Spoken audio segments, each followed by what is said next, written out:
Bonjour à tous, bonjour tout le monde. Bienvenue dans ce webinaire consacré à la QVT. On va explorer qu'est-ce que la QVT, d'où ça vient, où est-ce qu'on en est aujourd'hui et qu'est-ce qu'on peut faire en QVT. Donc pour ça, j'aimerais vous présenter Gaël. Bonjour Gaël. Ça va? Bonjour, très bien. Alors Gaël est un ancien manager, 20 ans de management, il est passé par l'INA, par TF1, par Canal+, par Énergie, et aujourd'hui il se consacre à l'écriture, au consulting et même à la radio. Est-ce que tu peux nous dire rapidement Gaël ce que tu fais dans la vie?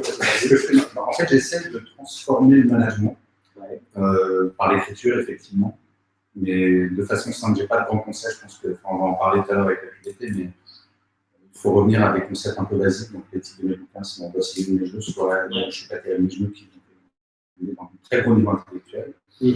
Mais avant tout, je pense que c'est sous simple. Donc, ça, c'est la partie écriture. J'écris aussi pour Psychologie Magazine, beaucoup sur LinkedIn, pour mon blog. Je fais beaucoup de conférences. Je fais 150 conférences par an. Et c'est une sorte d'acte politique. Et je vois que les gens ont besoin de ça, parce qu'ils se rendent compte qu'ils peuvent changer leur vie assez facilement. Leur vie au boulot. Leur vie perso, c'est un autre sujet. Super. Donc, Gaël, on s'est rencontrés lors d'une conférence, justement, où chacun intervenait. Et je suis hyper content d'être avec toi, puisque pendant la conférence, il y avait le public qui a résonné vraiment avec ce que disait Gaël. Et je trouve que tu as des mots simples, en fait, mais qui portent beaucoup d'émotions et de pragmatisme en même temps. Et du coup, c'était assez intéressant de voir comment le public réagissait. Alors, comme c'est assez confinement, on s'est rencontrés forcément au même endroit. Non, mais c'est bien parce que c'est déjà, tu as un mec assez impressionnant sur scène, mais le projet que tu développes va complètement dans le sens de ce qui se passe actuellement. Je trouve qu'on arrive à une bascule intéressante. Moi, j'ai partie de la génération qui s'était bouffée par le numérique, littéralement, Hyperconnexion et compagnie. Et Supermoon, comme d'autres projets, c'est vraiment le numérique remis au service de l'humain. En plus d'être une très chouette personne, j'espère un bon CEO, il faudrait demander aux esclaves qui sont derrière moi. Je ne voyais pas. Mais le produit est vraiment top. Je suis très admiratif. Top, parfait. Rapidement pour moi, pour les gens qui ne me connaissent pas, donc Kevin, je suis le CEO de Supermoon. J'ai une formation à la base de data science, très donnée, et chaque humain est un numéro. Ensuite, donc, on a monté Supermoon il y a 4 ans. Voilà. Et je donne aussi des cours à HEC et à Panthéon Assas. C'est pas mal, ça plaît. Donc c'est assez marrant. Donc partons dans le sujet, la QVT, d'où ça vient et où on en est. Donc ce qui est assez incroyable dans la QVT, c'est que c'est un concept qui a quasiment un siècle. Ça commence avec le Taylorisme et la crise de 1929. Donc il y a Elton Mayo, qui est un psychologue et sociologue australien, qui fait une critique du Taylorisme et qui se rend compte en fait que l'individu, il doit être traité comme un humain au sein d'un groupe, non pas pour une notion d'éthique, etc., mais parce qu'il y a un ROI très fort à quelqu'un qui est épanoui en entreprise. Et c'est... je vois sur le chat que la connexion n'est pas très bonne. On va peut-être essayer de régler... Est-ce que ça va mieux quand je me rapproche plutôt du micro? On nous entend mal. Est-ce que c'est mieux ici? Est-ce qu'on peut finir par parler comme ça aussi? Ok, parfait. Donc, on va se rapprocher. Super. Très bien. Nickel. Donc, on reprend sur la QVT. Donc, 1929, vous avez la crise, le Taylorisme, une critique du Taylorisme. Et donc, c'est Mayo qui dit l'individu est au sein d'un groupe. Et le but d'une entreprise, c'est de créer des groupes qui sont productifs et non pas des individus qui sont productifs. Et donc, c'est la première notion de prise en compte en fait, vraiment de l'humain comme un organe de productivité qui va mieux marcher via en fait, son épanouissement personnel. On avance un petit peu et en 1948, il y a l'OMS qui se dit comment on va mesurer l'indice de qualité générale de la vie. Donc, est-ce que les gens sont plus ou moins heureux et comment ça évolue? Et là, ils introduisent quelque chose qui est assez génial, c'est que la qualité de vie vient d'une perception de l'individu. Et donc, c'est un truc qui, quand je l'ai lu, m'a assez étonné, c'est qu'en fait, il n'y a pas une qualité absolue. C'est chaque individu qui perçoit sa qualité de vie. Et donc, l'OMS a pris cette position très forte de dire, en fait, la qualité de vie, ça sera via le dialogue, on va demander aux gens comment ils sentent. C'est une des métriques les plus fortes en fait, pour nous. Et ensuite, vous avez en 98 le mouvement de la psychologie positive, qui est un mouvement très controversé, mais qui a eu le mérite, en tout cas, de porter sur les devants le fait que l'épanouissement d'entreprise, c'était quelque chose qui était performant et qui était souhaitable, bien sûr. Donc maintenant, si on revient en France, la première mention de la QVT, c'est en 97. Donc ça fait pas si longtemps que ça fait 22 ans. C'est l'ANACT qui a créé la semaine de la QVT aujourd'hui, mais en fait, cette semaine de la QVT, qui est du 19 au 21, il me semble, c'est quelque chose qui a 4-5 ans, donc c'est extrêmement récent. Entre-temps, vous avez eu un grand pic sur tout ce qui est bien-être au travail par les tristes événements de Renault et France Télécom, avec les vagues de suicides qu'on connaît, qui a touché le public en se disant, est-ce que le travail, c'est quelque chose qui peut diminuer l'homme à tel point qu'il se donne la mort, ou est-ce que c'est quelque chose que, bien sûr, on doit éviter et qui est responsable au final? Et donc, le débat n'est pas terminé, et c'est là où Gaël sera hyper pertinent, parce que Gaël accompagne énormément d'entreprises, donc il va voir un petit peu où en sont chaque entreprise. Mais c'est ce qui a porté sur le devant de la scène, en tout cas, la QVT. Depuis, il y a plein de mots qui sont apparus. Vous avez la qualité de vie au travail, mais vous avez les RPS, les risques psychosociaux, vous avez le burn-out qui a fait son arrivée dans le langage commun. Vous avez les troubles musculo-squelettiques également. Vous avez plein de choses. Et puis, dans cette accumulation, en gros, il y a en 2013, les syndicats et le patronat qui se sont dit, bon, il faudrait peut-être clarifier tout ça et se dire, comment on définit en fait la qualité de vie au travail. Et donc, il y a un article qui est sorti, qui s'appelle l'Accord national interprofessionnel en 2013, et qui liste tout ce qui est relatif à la QVT. Et vous avez des notions qui sont hyper intéressantes, c'est-à-dire qu'on va du bien-être du travail, quelque chose de très physique, et également jusqu'à l'épanouissement du collaborateur. Et donc, vous êtes passé par l'information, par le management, etc. Donc, vous avez plein de choses. Et la dernière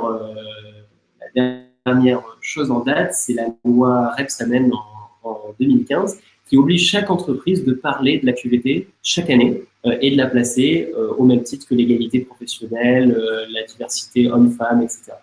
Donc voilà où on en est aujourd'hui sur la QVT en France. C'est une notion qui reste quand même hyper floue, parce que l'épanouissement de l'individu, chacun va faire comme il veut. Il y a des grandes entreprises qui ont signé des chartes, mais l'État n'oblige aujourd'hui qu'à faire des efforts et pas un résultat. Donc on a une obligation moyen et pas de résultat. Donc, voilà pour le petit historique qui est assez factuel. Gaël, toi, tu penses qu'on en est où en termes de QVT?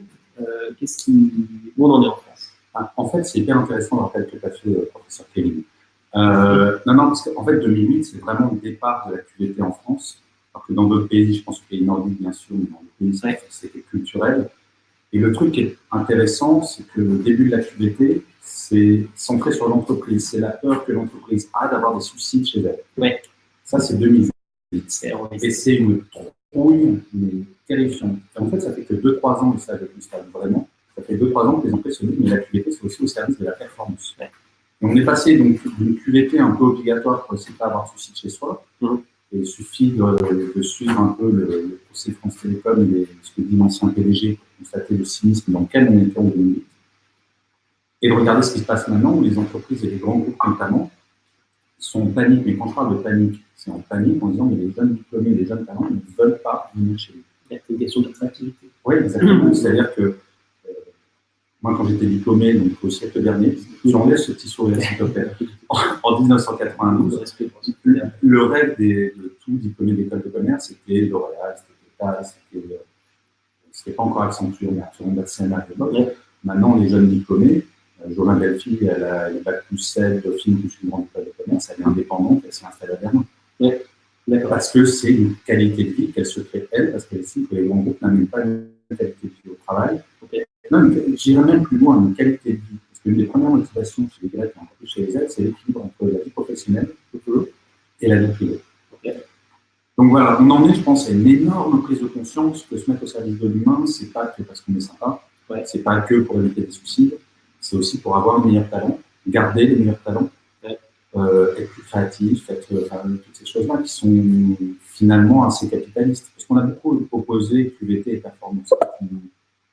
C'est même pas à mon sens, c'est maintenant les data le montrent. Ouais. C'est au service de la performance, évidemment. Et alors, la question, c'est, il y a tout qui montre aujourd'hui, que ce soit scientifiquement ou dans le début de société, de conscience sociétale, que quelqu'un d'épanoui bosse mieux. C'est un truc de le dire aujourd'hui. Pourtant, il y a 50% des cadres qui vont être victimes d'un burn-out statistiquement. Il n'y a que 30% de personnes qui sont engagées dans leur boulot. Donc, comment t'expliques le fait qu'on ait toutes les évidences et que, en fait, on est attendu, un, le dernier moment, et deux, que ça soit encore long à déployer. Alors, j'ai une explication qui est assez simple et cruelle à la fois. Okay. Donc, comme je te le disais, j'ai fait une école de commerce, une école de management, comme on dit. Ouais. Sur Bac plus 5, je n'ai pas eu un seul cours de management. Okay. Par an. Et ça n'a pas changé. C'est-à-dire qu'aujourd'hui, on va consacrer assez peu de temps. Il va y avoir des cours de RH. Je sais qu'à chaque fois, les patrons d'école de commerce me disent mais si on en a dans le cursus, maintenant, on n'explique pas vraiment comment est-ce qu'on gère un conflit, comment est-ce qu'on va faire en sorte de voir si un collaborateur ou une collaboratrice peut faire un burn-out ou pas, ou un bore-out. Comment est-ce qu'on donne du sens au travail à ses collaborateurs. Et quand tu sais que seulement 40% des managers en France ont suivi une formation de management, c'est assez effrayant. Et il y a un chiffre que j'aime bien donner parce qu'il fait flipper, deux plus précisément. La France est le numéro 2 mondial du burn-out, avec 10% des salariés qui vont faire un burn-out. Le seul pays qui nous bat, c'est le Japon. Le seul. Et nous sommes numéro 2 européen de l'absentéisme. Bon, il y a peut-être un lien. Il y a peut-être un lien entre eux, parce qu'en fait, il y a des études qui montrent que l'absentéisme est dû à, je crois que c'est les 2/3, est dû à des causes liées directement au travail. C'est pas la grippe ou l'igastro qui va faire que l'absentéisme, c'est le stress. Tu parlais aussi, je zappe toujours le mot, mais quand tu as mal au dos, c'est les troubles musculo-squelettiques. Et bref, toutes ces choses-là, c'est tout bête, mais un manager, il doit faire aussi attention. Est-ce que les chaises de mes collaborateurs sont bonnes? C'est la réalité du métier manager. Or, on a érigé le rôle de manager déjà comme une finalité dans ma génération. T'as raté ta carrière, c'était pas manager. Ce qui n'est plus le cas des jeunes générations. C'est déjà très rassurant. Et surtout, on ne nous a jamais expliqué qu'est-ce que c'est que d'être un manager. Être un manager, être un directeur commercial, comme je l'ai fait 20 ans, c'est pas que de faire le chiffre d'affaires ou de le dépasser. C'est aussi faire en sorte qu'il n'y ait pas de turnover, qu'il n'y ait pas d'absentéisme, que les gens soient heureux, qu'ils parlent bien de mon entreprise, etc. etc. Donc pour moi, la première raison, c'est former nos managers. Et ensuite, bien sûr, qu'il y a des outils, bien sûr qu'il y a des process à suivre, et ce genre de choses, mais on ne peut pas, si ça ne part pas d'un comité exécutif, on ne peut pas mener la QVT en UTC. J'ai vu tellement de boîtes avec des chartes. Les chartes QVT, mais ce n'est pas possible. Il faut arrêter avec les chartes. Parce qu'à un moment, une charte placardée dans l'ascenseur, ça ne sert à rien. Alors, justement, c'était juste, je vois sur le chat, je pense que Yannick, tu parles un peu plus fort. Je rejoins tout à fait ce que tu dis sur la formation. Tu as une stat qui est assez marrante, c'est les personnes en poste de RH. Il y a 10 ans, il n'y en avait que 20% qui avaient une formation de RH. Avant, c'était en fait un changement professionnel. Et moi, je le vois en donnant des cours, ça fait que 3-4 ans finalement, que toutes les notions de bien-être, de qualité de vie sont enseignées en RH. 3-4 ans, c'est rien. C'est-à-dire que toute personne qui, en gros, a plus de 30 ans a été très, très, très peu formée sur le sujet entreprise. Mais sur les RH, il y a une stat, je ne sais pas s'il y a des RH qui sont en ligne, mais 80% des RH français, ça va si je parle comme ça ou pas? Parce que je peux parler plus fort encore, mais je vais hurler. 80% des RH ne connaissent pas le coût de l'absentéisme pour leur entreprise. Alors que c'est vrai que la QVT, un des premiers impacts d'avoir une vraie politique QVT, c'est de réduire justement cet absentéisme, et ça permet de mesurer à quel point cet investissement est rentable. Bien sûr. Super rentable. Oui, bien sûr. Parfait. Ce qu'on voit chez nous, beaucoup avec Supermode et les dirigeants qu'on accompagne, c'est un manque de définition. Et c'est un peu l'intérêt de tout l'exposé que j'ai fait avant, c'est globalement, il n'y a pas de définition très très ferme de ce qu'est la QVT. Et donc, chaque entreprise essaye de se débrouiller en faisant des chartes, ce genre de choses, mais globalement, ça reste flou, et ça reste flou aussi dans l'esprit du commerce. Et la deuxième chose, c'est qu'il y a un manque de prise de conscience. Et on le voit très bien avec Supermoon, quand on met un peu de la métrique dessus, il y a toujours cette cette réalisation de ah oui, d'accord. Et c'est pas binaire, c'est-à-dire tout n'est pas mauvais généralement dans les entreprises. C'est plus ces sujets qu'on entendait de temps en temps, en fait, on est très très bas dessus. Alors ces sujets où au contraire les gens râlent tout le temps, non, ça va bien. Et donc c'est important pour un dirigeant, je pense, d'avoir beaucoup de granularité, parce que sinon la QVT est quelque chose de tellement large qu'en fait on peut s'épuiser totalement à travailler sur tous les sujets. Et or on a un temps fini, un budget fini. Donc, il faut pouvoir réussir à prioriser. Voilà un peu nous, ce qu'on en tire de nos expériences. Toi, en tant qu'ancien manager, au niveau des équipes ou des entités que tu as eu à diriger, comment tu as abordé le sujet? Qu'est-ce que tu as vécu? Qu'est-ce que tu voyais des autres entités? Est-ce que c'était même un sujet à ton époque ou pas du tout? En fait, j'ai toujours fait de façon intuitive. Je pense que c'est une question d'éducation. Quand j'étais manager, j'ai toujours prêté une énorme attention aux équipes. Il y a un truc tout bête, c'est que tu n'imagines pas le nombre de mails que je reçois chaque semaine de gens qui disent mais déjà, si mon manager me disait bonjour. Mais rien de ça. Bonjour. Puis alors, bonjour, comment ça va? Puis attends ma réponse, éventuellement. Écoutez. Et en fait, et je suis légitime, parce que justement, j'ai été pendant plus de 20 ans manager pour le dire, c'est le premier rempart contre le burn-out, c'est le manager. C'est-à-dire que je ne comprends pas comment un manager peut avoir un burn-out dans son équipe. Parce que le burn-out, contrairement à ce qu'on peut imaginer, la première cause, c'est la surimplication. En général, pas généralement, toujours les salariés les plus impliqués qui vont faire un burn-out. Oui, tout à fait. Ça c'est d'ailleurs quelque chose qui est un peu contre-intuitif, mais c'est les gens qui sont à 10 sur 10, ça je recommanderais à l'entreprise, qui se brûlent les ailes parce qu'ils aiment trop à l'entreprise, justement. Mais, par exemple, en tant que manager, moi, je n'envoyais pas de mail le soir quand les mails sont arrivés. Je n'envoie pas de mail pendant les vacances, pas pendant les week-ends. Je fais attention à ce que les équipes partent tôt. Alors, il peut y avoir des coups de bourre, mais en France, on a quand même une souffle de quelque chose qui est quand même unique en Europe, encore une fois. On mesure l'implication d'un salarié à son heure de départ. On ne sait pas à quelle heure il arrive, on ne sait pas quelle est la durée de sa pause déjeuner. Et on va dire, oh là là, lui ou elle est impliqué parce qu'il part tous les jours à 19h30. En tant que manager, j'étais hyper attentif à ça parce que j'ai toujours un regard très distancié par rapport au travail qui est notre boulot, il doit payer nos loisirs, les vacances de nos enfants, les cadeaux aux gens qu'on aime, mais ce n'est qu'un boulot. J'ai toujours mis le travail à sa juste place et donc j'exigeais ça de mes équipes, de mettre le travail à sa juste place. Ce n'est qu'un boulot, mais ça a quand même une vertu d'épanouissement. Oui, mais alors ça, tu se réalises par le boulot. C'est pas ce que tu dis parce que tu es CEO, tu as créé une boîte. Moi, je peux le dire maintenant parce que moi, je n'ai pas l'impression de travailler. Quand j'écris mes articles ou que je fais des conférences, je n'ai pas le sentiment qu'il y a un travail. Il faut prendre conscience. Ça, c'est un de mes gros combats aussi, que la notion de bonheur au travail est violente pour 90% des gens en France. C'est violent, cette notion. Parce qu'il y a des gens, c'est pas qu'ils n'aiment pas leur travail, mais ils ne s'épanouissent pas dans leur travail. On peut avoir un job alimentaire. En gros, ça, j'ai aucun problème. Maintenant, je trouve que la vertu d'un bon manager, c'est si la personne le veut, elle arrive à épanouir ses collaborateurs. C'est pas une obligation, il n'y a pas une injonction au bonheur, comme tu dis. Non, mais voilà, ça peut être très violent. Mais c'est pour ça que QVT, pour moi, ça nous amène au bien-être, qui est un état, avec le bonheur, c'est une quête. Enfin, on ne va pas se lancer dans un débat philosophique, mais la QVT, c'est un truc très concret qui va faire que personne ne va venir dans ma boîte avec la boule au ventre. Il ne va pas se dire, mince, je dois aller voir mon manager, je ne sais pas s'il va me hurler dessus ou être sympa. La QVT, ce sont tous ces éléments-là où même si c'est alimentaire, je ne me sens pas mal. On a les cas, je ne sais pas si tu te rappelles du scandale qu'il y avait eu pour une caissière enceinte qui était obligée de rester debout toute la journée dans une grande chaîne nationale.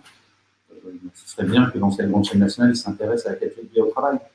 Qui reste très basique. Et alors, justement, j'enchaîne sur la partie un peu action du sujet. Entre collaborateurs et managers, chacun est responsable de sa qualité de vie. Le manager, tout comme le collaborateur qui lui peut prendre des actions.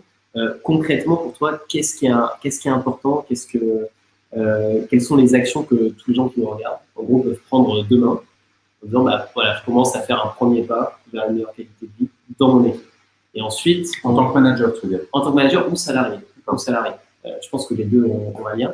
Et ensuite, on va remonter à qu'est-ce que la RH peut faire avec du plus transverse, et globalement ensuite que les COMEX, les dirigeants peuvent faire. En fait, je pense que le premier énorme problème, c'est de redonner du temps aux gens pour leur vie personnelle. Je n'ai pas l'impression, alors c'est encore plus vrai à Paris qu'ailleurs, mais le côté métro, boulot, dodo, ça nous flingue littéralement. Ouais. Et donc, c'est notre rôle à nous, en tant que salariés et en tant que manager, d'essayer de faire en sorte, quand on est à la maison, on ne va pas recevoir un mail de mon manager à 22h. C'est anxiogène. C'est une attention à la vie générale du collaborateur. Oui, exactement. Et se dire, il y a le boulot et il y a la vie personnelle. Okay. Il y a une vraie France sur ces sujets-là. Et finalement, tout va finir par s'imbriquer. On n'est pas, alors il y a des gens qui parlent de flex horaire, de flex office. Ouais. On en est très loin pour beaucoup de personnes. Donc on sera au vrai travail choisi en termes d'horaire. Ouais. Ok, je choisis de travailler de 22h à minuit parce que c'est une équipe, mais par contre, je n'ai pas travaillé de 16h à 18h. On en est loin aujourd'hui. Je vais travailler de 9h du matin jusqu'à 19h et puis en plus, je vais travailler de 22h à minuit parce que mon boss m'a envoyé un mail. Mais c'est là où tu n'as pas évoqué une loi qui a un peu touché la QVT, qui est la loi El Khomri, qui impose de faire des chartes sur la déconnexion, qui est une vaste talonnade. C'est comparativement à Volkswagen en Allemagne qui coupe à 17h45 ses serveurs mail pour les réouvrir à 7h du matin. Là, ouais, c'est la QVT. Pareil, c'est l'obligation de moyens et pas de résultats. Ouais, ça, c'est sûr. Mais tu as Michelin en France, j'adore l'exemple de Michelin. C'est, imagine, tu travailles chez Michelin, tu te connectes dans le mois 5 fois sur ton serveur mail en dehors des heures de travail. Ouais. Comme ça, je pense que tu le fais 5 fois par jour. Là, c'est 5 fois dans le mois.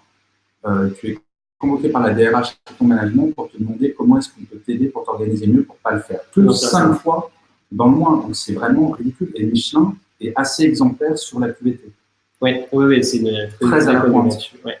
Et donc, voilà, c'est être manager ou même salarié. Alors, il y a un autre truc que je rappelle pour celles et ceux qui sont cadres et ou managers.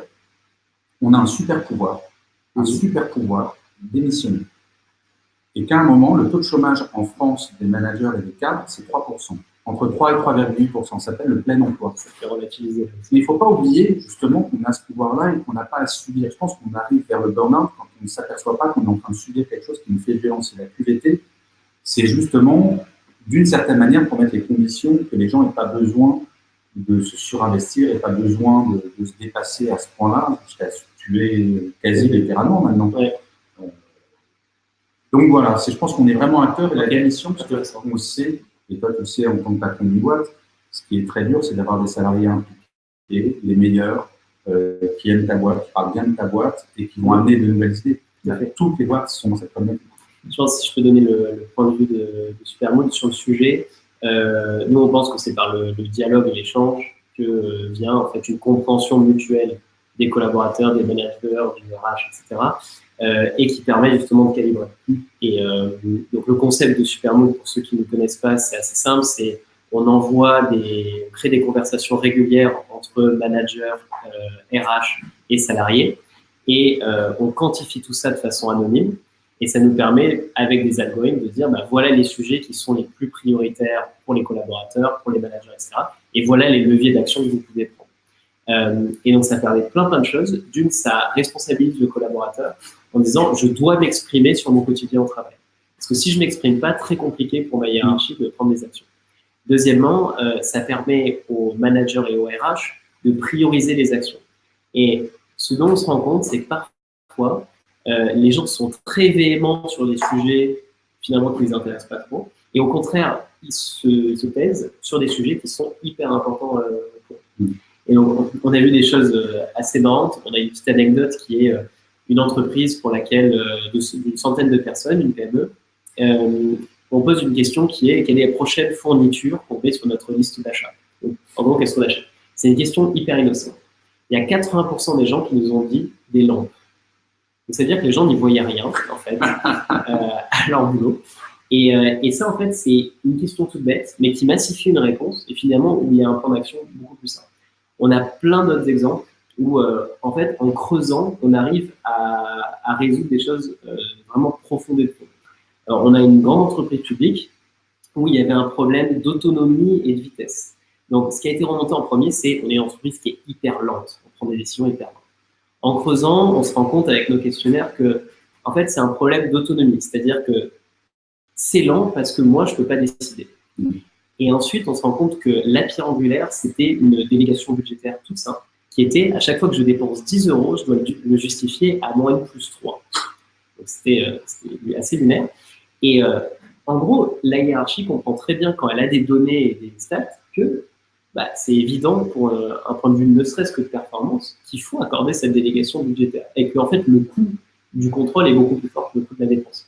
Et donc sur une entreprise française avec beaucoup de processus, etc., en un mois, ils ont délégué jusqu'à 100 € une autonomie de budget totale pour tous les collaborateurs.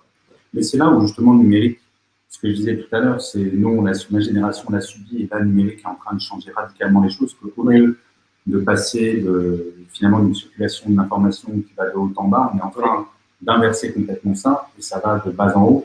Tout à fait. Et ce qui finalement est la seule chose qui importe. Oui. Si tu veux savoir si tes équipes sont motivées et aiment bien ta boîte, le seul moyen de le savoir, c'est de leur demander. Tout à fait. Et avant, ça se faisait par un entretien d'évaluation annuelle en phase de boss.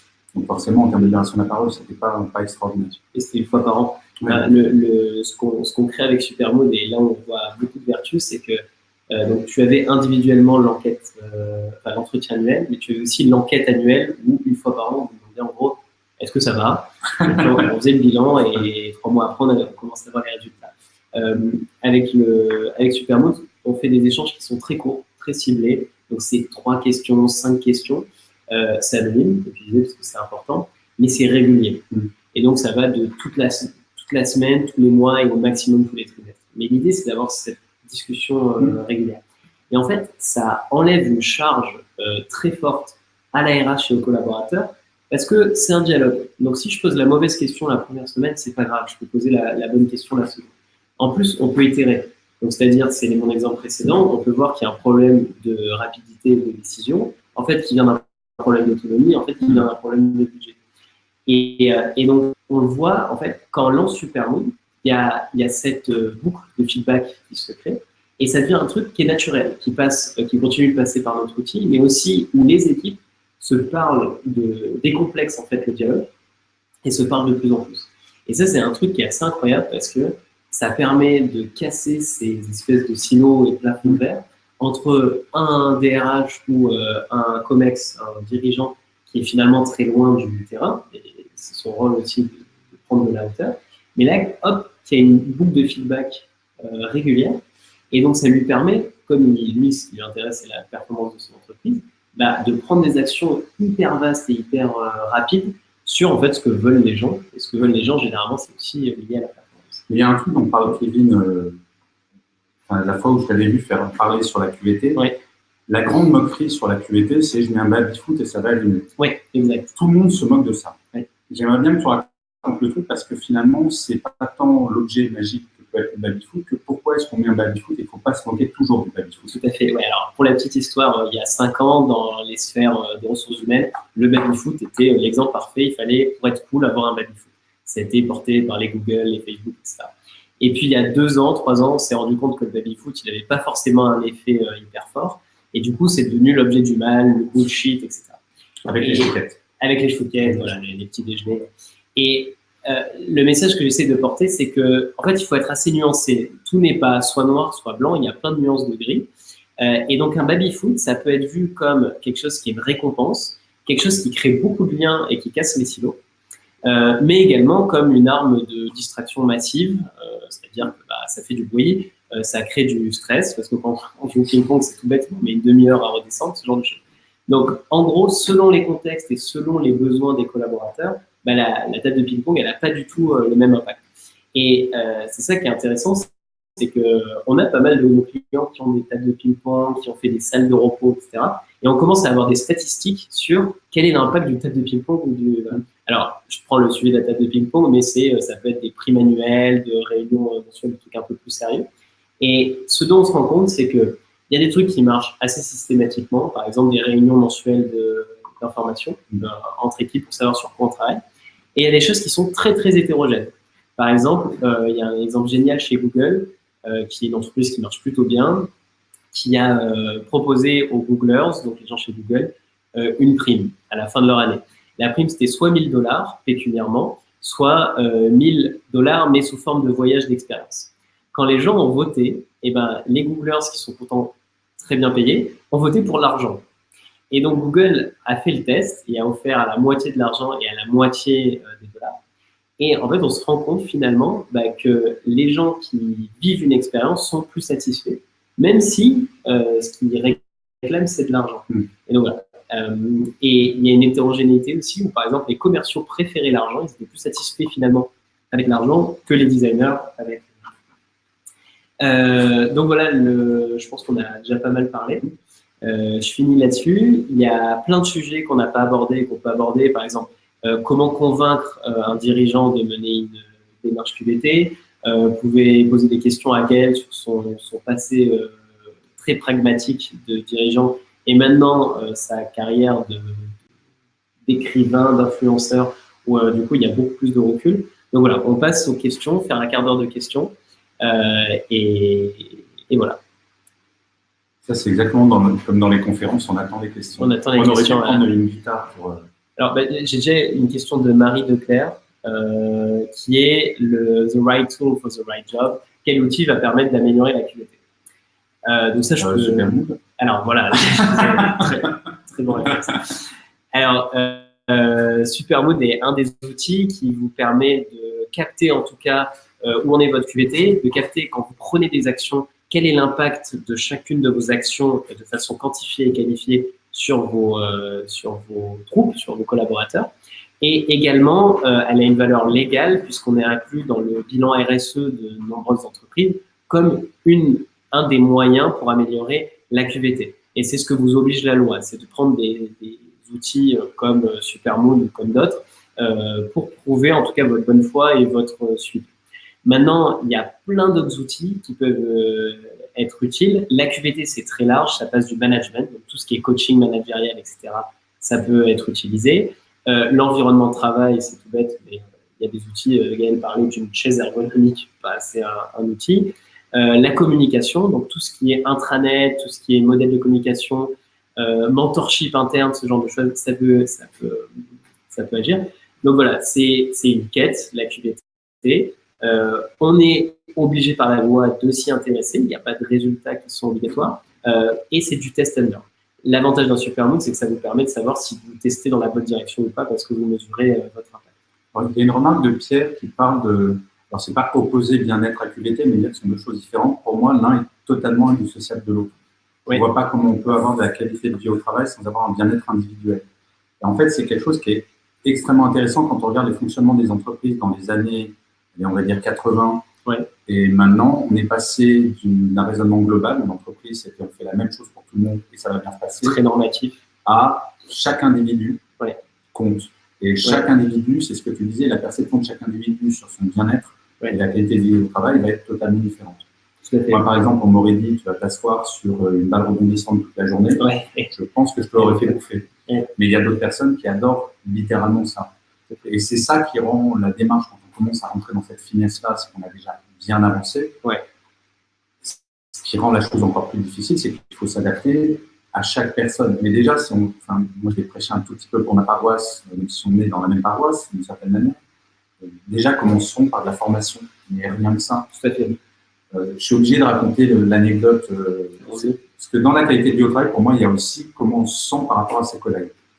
Et le sexisme au quotidien fait partie de quelque chose d'anxiogène profondément. J'étais dans un séminaire d'une très très grande entreprise et un manager me dit « Miguel, je ne comprends pas comment je peux développer une bonne ambiance dans mon équipe si je n'ai pas le droit de dire à une femme qu'elle a des belles jambes à la machine à café. » Déjà, on va commencer par la formation, on va commencer par libérer la parole et la QVT, ça passe aussi par ce genre de choses. Et je pense que la notion de bien-être pour les femmes quand elles arrivent dans l'entreprise doit être un lieu hyper sécurisé. C'est-à-dire qu'on ne doit pas se dire, j'ai vu dans une autre entreprise que je n'aimerais pas, à la fin d'une conférence sur le sexisme, une jeune femme qui se lève et qui me fait « Monsieur Châtelain, merci pour cette conférence, que depuis que je suis dans cette entreprise, je n'ose plus aller à la machine à café. » Parce qu'elle se prenait une volée de réflexion. Et donc voilà, le bien-être et la QVT, comme tu disais, le sujet est tellement large qu'à un moment, il faut avoir de la data pour savoir à quoi on s'attaque en priorité. Parce que si on veut s'attaquer à tout, c'est une révolution qu'il faut faire en 6 mois et c'est pas simple. Non, il faut prioriser et puis il faut que les gens puissent s'exprimer. C'est le sujet. Tu as ce qu'on appelle le management par la machine à café où on prend justement des directions et des actions que sur les gens qui se plaignent le plus. Alors que justement, cette femme, je ne pense pas qu'elle ait beaucoup d'interlocuteurs en interne pour s'exprimer. Alors, comment être sûr que tous les salariés participent à cette démarche QVT? On a beaucoup de questions. Si vous voulez, vous pouvez prioriser les questions en votant pour elles. Ça fera remonter celles qui vous intéressent le plus. Donc, comment être sûr que tous les salariés participent à cette démarche de QVT? C'est une très bonne question. Il y a une notion de responsabilisation qui est très forte.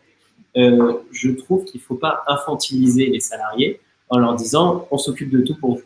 Et c'est un peu quelque chose dont est victime la RH aujourd'hui, c'est qu'on a délégué le bien-être et le bonheur, j'ose le mot, de toute une entreprise à la RH, qui est, elle, qui n'a pas forcément tous les budgets, etc., et qui est loin du terrain forcément. Donc, il y a une responsabilisation à chaque niveau à faire, où le salarié est lui-même responsable de son bien-être et de celui de ses collègues directs, le manager de celui de son équipe, et la RH, elle, plus en transverse et en accompagnement de ses managers et de ses collaborateurs. Et au final, c'est le COMEX et les dirigeants qui portent cette culture aussi. Et il faut que ça parte du haut. Voilà. Ça peut partir du haut en ayant beaucoup d'idées du bas et une conscience collective qui se crée, mais il faut que ça parte du haut, sinon c'est compliqué. Il y a une réflexion de Frédéric là-dessus, sur la normalité malsaine. Ouais. Et effectivement, si ça part pas du haut, rien ne se passe. Et sur la normalité malsaine, on peut parler de déconnexion, un PDG ou une PDG qui envoie des mails toute heure de la nuit et du jour, mais un truc qui est tout bête que vous devez essayer, c'est, je ne sais pas comment c'est dans vos boîtes, mais dans les médias, si tu arrives à l'heure, tu es un ringard. Ok. Moi, je suis un hystérique de la ponctualité, un hystérique. C'est-à-dire que je suis, ça commence à l'heure, ça finit à l'heure. Et dans la normalité malsaine, il y a des gens qui arrivent en retard systématiquement, qui vont avoir des réunions qui vont dormir. Dieu là-dessus serait révélateur. Qui vont durer une éternité. La normalité malsaine, c'est d'arriver en réunion avec son laptop et son smartphone. Oui. Effectivement, il y a des normes qu'il faut casser, mais pour les casser, il ne faut pas que le PDG lui-même ou la directrice générale arrive avec son smartphone et son laptop parce que ça devient une norme. C'est une norme malsaine. C'est pour ça qu'il faut impérativement ça vient de la tête et casser parfois des choses qui sont toutes simples. Comment est-ce qu'on récupère du temps? Pourquoi est-ce qu'on finit à 19h? Il y a une étude pour trouver la source qui est génialissime. En France, 1 heure de réunion, seulement 30% est utilisé au sujet de la réunion. D'accord. Sinon, c'est du méta-work. C'est ça. Et un salarié français va passer par an 24 jours, de 24 heures en réunion. D'accord. Fais le calcul, si tu enlèves 70% de ce temps pour en faire pour nous. Ok. Donc, il y a pas mal de choses à faire. Très bien. Alors, quelles recherches, études, etc. démontrent l'impact de la QVT? Alors, on est en train de vous répondre, donc je passe, mais Meilleur et peut-être un des psychologues les plus connus, MYER, qui a parlé de tous ces sujets, justement. Et c'est très large, vous pouvez aller partir sur du Freud, bref, on vient de vous mettre un petit lien. J'ai une question de David Guérin sur la solution Supermode. Le produit Superscore permet de mesurer le coût de l'entreprise régulièrement. Quelle tactique, stratégie utilisez-vous afin d'assurer l'engagement des employés afin qu'ils partagent ouvertement pour faire remonter au COMEX? Alors, avant que tu répondes, je veux donner juste un chiffre. Il y a une étude qui a montré que les salariés français sont les moins engagés d'Europe. Seulement 6% des salariés français se déclarent engagés ou très engagés. Je ferme la parenthèse. C'est comparé à 30% mondialement. Oui, c'est un truc de dingue. C'est très faible. Alors, la question sur Supermood, et qui peut vraiment généraliser à tout projet en interne, c'est une question très forte de communication en amont. C'est-à-dire qu'il faut exprimer aux salariés pourquoi on fait ça, pourquoi on fait un Supermood, pourquoi on mesure le coût, la finalité, c'est-à-dire qu'est-ce qu'on va en faire de ce coût. Notamment quand on sait qu'il est lu par le COMEX, les gens s'expriment beaucoup plus parce qu'on sait que sa pensée est valorisée. Et donc, nous, on est très fiers de dire que Supermood est sur le bureau des PDG de la moitié du CAC 40, en gros. Et donc, ça, c'est quelque chose qui nous impacte beaucoup parce qu'on sait que les avis de milliers de gens sont pris en compte. Donc ça, il faut le faire passer. Et ensuite, il faut une transparence, c'est-à-dire une transparence double. Être réaliste et dire que si vous vous exprimez toutes les semaines en tant que salarié, l'ARH qui doit gérer des milliers de salariés ne peut pas réagir au niveau de la semaine, au niveau individuel. Ce que ça va permettre à l'ARH, c'est de détecter des alertes et donc d'agir vraiment là où on ne peut plus attendre et également d'agir en transverse sur du long terme. Et la deuxième chose qui permet de comprendre ça dans la transparence, c'est partager un maximum les résultats et les actions qui sont prises en compte. Et on a des modules qui partagent automatiquement les résultats. Il y a des clients aussi qui le font eux-mêmes sous leur format. C'est hyper important parce que ça responsabilise le collaborateur en lui disant, bah voilà, toi tu as répondu par exemple 1 sur 5 à telle question. En fait, l'entreprise est à 3 ou 4 sur 5. Donc, c'est pas le sujet qu'on va traiter en priorité. Par contre, tu peux en parler à ton manager qui, lui, a les mains libres. Par contre, là, tu t'es plaint, tu as mis 2 sur 5 sur tel sujet et c'est quelque chose de global. Donc, c'est quelque chose qu'on va actionner. Et ensuite, le mieux du mieux, c'est de pouvoir partager sur l'évolution et l'impact et dire, on a pris des actions et ça a eu tel impact. Donc, en gros, le lien est fait dans la tête des collaborateurs entre je m'exprime, on prend des actions et ça a un impact positif. Donc, voilà. Donc, il n'y a pas de recette vraiment magique. On peut tester il y a des petites astuces, ce genre de choses, mais globalement, ça reste dans une bonne communication et derrière, prendre des actions concrètes qui permettent aux gens de voir qu'il y a quelque chose qui bouge. Et ça, c'est hyper important, rien que de savoir qu'il y a des choses qui bougent. Ouais. Parce qu'il n'y a rien de pire que d'être dans une situation qui ne nous satisfait pas et se dire, de toute façon, ça sera comme ça, ad vitam. C'est la fatalité. Non, mais exactement. Ouais. Et il y a beaucoup de gens qui sont dans une routine comme ça, qui vont finir par se dire, c'est comme ça et ça ne changera pas. Donc, il peut y avoir des actions qui ne marchent pas, mais à la limite, peu importe. Oui, tout à fait. C'est ça. Dans l'absolu. Tout à fait. Et il faut que ça soit le jeu. On teste, on apprend, comme dans tout business d'ailleurs. Et puis, il y a des choses qui ne vont pas marcher. Ça me permet d'enchaîner. Il y a une question sur quels sont les facteurs principaux qui affectent négativement la QVT et de façon générale. Ça, je peux répondre parce que c'est un truc qu'on mesure. Ma réponse, elle est simple, c'est ça dépend. Ça dépend pour qui et ça dépend pourquoi. Chez Supermoon, on a défini 10 leviers, donc on a un spectre d'analyse par 10 leviers qui vont de l'évolution professionnelle, la relation avec ses pairs, etc. Ce qui est important de comprendre, c'est que c'est particulier à chaque entreprise et chaque groupe. Il y a des grandes tendances qui se dégagent sur les moins de 25 ans, voilà. Mais globalement, c'est des tendances qui sont relativement peu significatives. Je vous prends un exemple qui est très simple. La QVT et le discours RH est généralement porté par des gens qui sont cadres, qui sont très diplômés, et donc qui ont une tendance, une appétence naturelle, un tropisme vers, en fait, les cadres. Et donc, quand on vous dit que les millennials, les générations Y, etc., cherchent du sens et du feedback et un impact dans leur boulot, c'est vrai, mais c'est vrai pour les cadres sup très diplômés. C'est tout à fait faux pour les gens qui ont des métiers beaucoup moins valorisés par la société. Vous demandez à quelqu'un qui est caissier dans une grande surface s'il cherche du sens et de l'impact. Non, c'est pas le sujet. C'est plus des leviers qui vont être un job alimentaire, donc la sécurité de l'emploi, un salaire et peut-être une reconnaissance de ma performance. Mais pas de choses comme le sens. Et c'est normal, c'est tout à fait normal. Donc il faut être très prudent dans les généralisations de qu'est-ce qui marche pas. La QVT, c'est un ensemble de facteurs et il faut le regarder de façon assez contextuelle en fonction de ce que l'entreprise vit. Mais je vais juste compléter la réponse. Ouais. Je pense qu'il y a un point commun à tous, quel que soit le type d'entreprise, le type de métier, qu'on soit diplômé ou pas diplômé, c'est l'attention portée à la QVT par le management. Et ce qui tue absolument tout, le premier outil de la QVT, c'est le management et notamment le top management qui veut dire que la QVT est un vrai sujet. Oui. Et tant qu'on n'a pas ça, il n'y a rien qui se passera. On aura des chouquettes et un baby-foot. Voilà, c'est ça. C'est la délégation matérielle on s'y intéresse. On prend une dernière question. Quid de Edwige, quid justement de motiver les employés en accès à la formation, d'innovation et d'autonomie au sein de chacun de leurs postes. Pour moi, cela est inclus dans la QVT, retrouver du sens à son job. Je laisse répondre et je continuerai. Oh, le salaud. Si tu veux, j'ai une réponse. Hein, mais... Non, mais c'est très clairement, ensuite, c'est l'opposé du bon management qui va vers la QVT, c'est du micromanagement où effectivement, on laisse plus autonomie, on ne trouve pas de sens. Alors, il y a une légende sur le sens du travail qui est un peu à l'encontre de ce que tu dis, mais je pense que c'est une légende urbaine. C'est Elon Musk qui demande, la légende du balayeur, quand un journaliste demande au balayeur, l'homme de ménage, c'est quoi le sens de votre métier? Et l'homme de ménage lui répond, moi je participe à la conquête spatiale. Il dit, mais non. Bah si, parce qu'on m'a expliqué que si les ordinateurs étaient plus propres, que ça sentait bon, que c'était aéré, les ingénieurs seraient plus créatifs, plus productifs, donc on irait plus vite sur Mars. Donc moi, balayeur, je participe à la conquête spatiale. pense que c'est une légende urbaine. Cela étant, je l'ai vu aussi, je ne sais pas. Mais je trouve que cet exemple est plutôt très joli. Ouais, c'est un très, très joli exemple.